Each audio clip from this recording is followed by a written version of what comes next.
उत्तर प्रदेश के एक दूरस्थ इलाके में बसा था नंदनपुर गांव।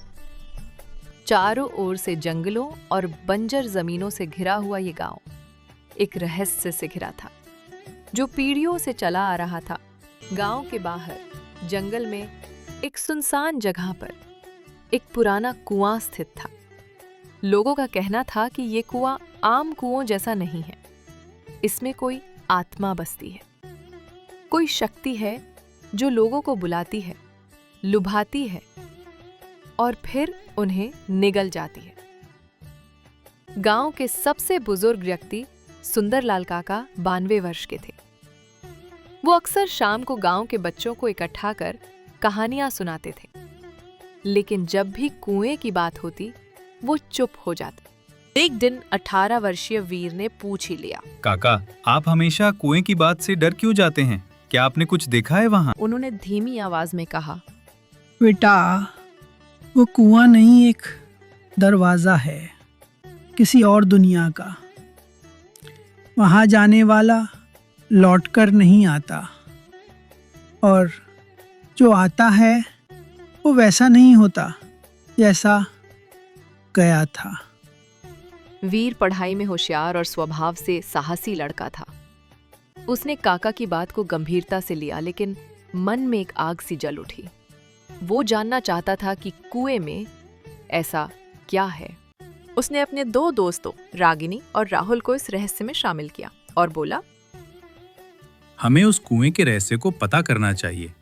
रागिनी बोली, क्यों ना हम अगली अमावस्या की रात कुएं के पास चले।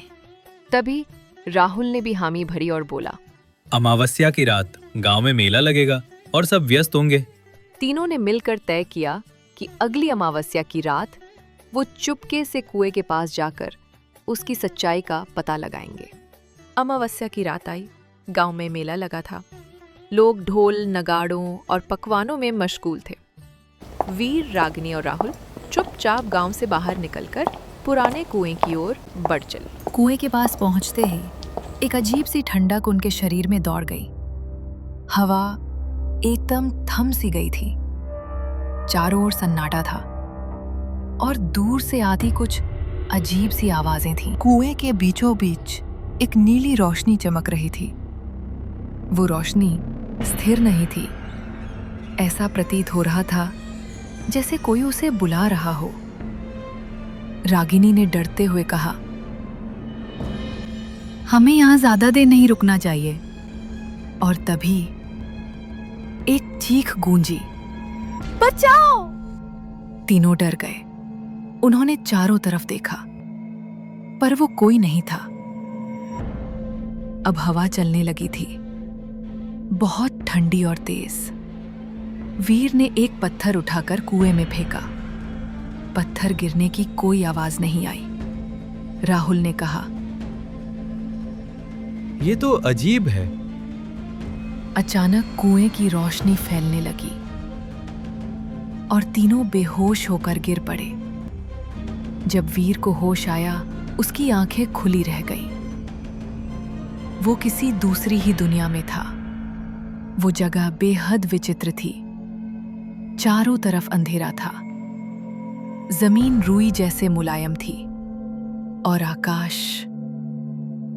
आकाश में सूरज नहीं, एक नीली गोल चमकदार वस्तु थी जो रुक रुक कर धड़कती थी, जैसे किसी का दिल। रागिनी और राहुल अभी भी बेहोश पड़े थे। कुछ क्षणों बाद दोनों को होश आ गया।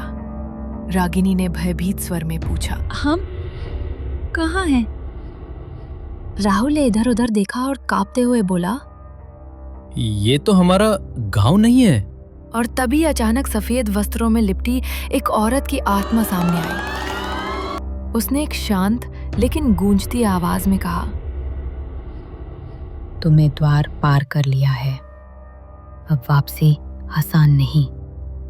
ये छाया लोक है जहां समय स्थिर है और सत्य भ्रम के पीछे छुपा है।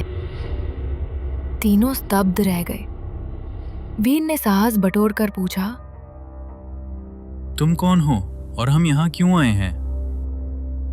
मैं इस लोक की रक्षक हूँ श्रुति, हर 100 वर्षों में 3 पृथ्वीवासी इस लोक में प्रवेश करते हैं, जिन्हें चुना जाता है कुएं के रहस्य को समझने और उसे सुलझाने के लिए। लेकिन आज तक कोई इसे सुलझा नहीं पाया। रागिनी कांपते हुए बोली, पर हम तो सिर्फ देखने आए थे। जो भी कुएं की सीमा लांघता है वो परीक्षा का हिस्सा बन जाता है। राहुल ने पूछा। कौन सी परीक्षा? श्रुति ने इशारा किया और 3 प्रतीक प्रकट हुए। एक जलता हुआ दीपक, एक टूटा हुआ दर्पण और एक सांप की आकृति। 3 द्वार, 3 रहस्य, 3 परीक्षाएं। लेकिन यदि तुमने इन तीनों में से किसी एक परीक्षा को पार कर लिया तो मेरी आत्मा को मुक्ति मिल जाएगी और वो कुआं साधारण कुआं बन जाएगा। और यदि परीक्षा में असफल रहे तो तुम सब इसी लोक के वासी बन जाओगे। इन तीनों में से कोई एक परीक्षा चुनो। वीर, राहुल और रागिनी तीनों गहरी सोच में पड़ गए कि कौन सी परीक्षा हम पूरा कर पाएंगे। यदि नहीं हुआ तो वे तीनों कभी अपने गांव नहीं जा पाएंगे और हमेशा के लिए इसी लोक में रह जाएंगे। तभी वो आत्मा बोली, तुम लोग के पास समय कम है, जल्दी करो। वीर बोला। प्रथम परीक्षा, दीपक की लौ। तीनों डरे हुए थे, लेकिन हिम्मत दिखाते हुए तीनों ने दीपक की लौ की ओर कदम बढ़ाया। दीपक की लौ के पास जाते ही अचानक से वो तीनों एक वीरान स्थान पर पहुंचे, जहां समय स्थिर था। हवा बिल्कुल भी नहीं थी और ना ही कोई आवाज। केंद्र में एक दीपक रखा था जो धीमे धीमे बुझता जा रहा था। वहां पर लिखा था, इस लौ को जीवित रखो परंतु इसे हाथों से मत छुओ। पास ही कुछ वस्तुएं रखी थीं, एक चांदी की सीटी, एक पानी से भरा कटोरा, एक शीशा और एक पंख। तीनों सोच में पड़ गए। वीर ने कहा, हमें लौ को जलाए रखना है, लेकिन कैसे? हम इसे छू भी नहीं सकते। रागिनी ने सुझाव दिया, क्या हो अगर हम पंख से हवा देकर लौ को स्थिर रखें? राहुल ने शीशा दीपक के सामने रखा। रोशनी दुगनी हो गई। वीर ने सीटी बजाई। लो हल्की सी थरथराई और फिर तेज हो गई। धीरे धीरे तीनों ने समझ लिया कि ये परीक्षा विश्वास और धैर्य की थी। जब दीपक की लौ स्थिर हो गई तो अचानक हल्की हवा चलने लगी। ऐसा प्रतीत हुआ जैसे रुका हुआ समय फिर चलने लगा है और एक बंद द्वार खुल गया। वीर, रागिनी और राहुल तीनों उस द्वार से बाहर आए और तभी उस औरत की आत्मा फिर से प्रकट हुई और वो बोली, तुम तीनों ने ये परीक्षा पास कर मेरी आत्मा को मुक्ति दिलाई है। अब से वो कुआं साधारण कुआं है।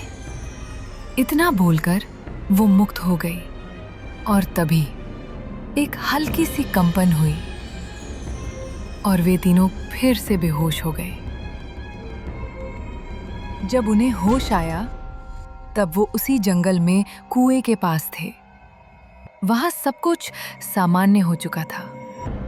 वीर, रागिनी और राहुल तीनों गांव में लौट आए।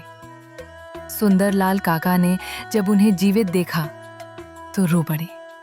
उन्होंने धीरे से कहा, तुम लोग वहां गए थे और लौट भी आए। ऐसा पहली बार हुआ है। गांव के सभी लोग वहां इकट्ठा होने लगे। तभी वीर, रागिनी और राहुल ने सभी गांववासियों को पूरी कहानी सुनाई। सभी गांववासी तीनों की बहादुरी और निडरता से बहुत खुश हुए। अब गांव का कोई भी व्यक्ति उस कुएं के पास जाने से नहीं डरता था।